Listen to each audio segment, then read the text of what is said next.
So this weekend I had a tea tasting, and we had some guests come from Newport. And these guys had they had run a coffee shop in Colorado in the past, and they were sort of thinking about, well, we really like tea. Maybe we should open a tea house in Newport. So they said to me, if someone were crazy enough to open a tea house, how would you do it?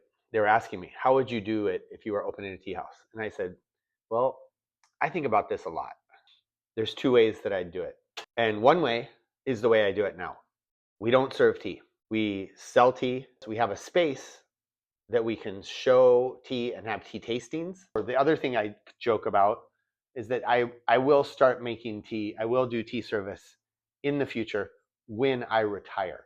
It's really hard to give good service consistently. So instead, what I've done is I'll make tea throughout the day. And then when people come in to buy tea, I'll just offer them, oh, here, try this. And I subject people to the tea I'm making, but I don't take sort of like tea orders or make a specific tea. Now, we do have the tasting events, which we call stand and slurp or stand and sit and slurp. And those events happen 1 to 2 times a month, depending on our family schedule.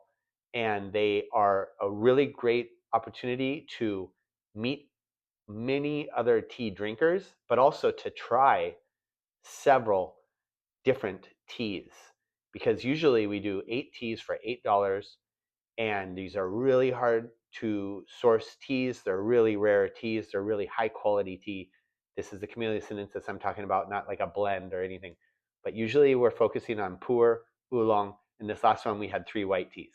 So the two ways I would do a tea business. One, the way I do it now, focused on sales, outreach, business to business, online sales, having people come into the shop and buy tea, and then having special tea tasting events where it's focused. Method two is I would do something like this, where I would basically have to redesign. I would design the tea house to be a space where people could kind of have their own self-guided experience.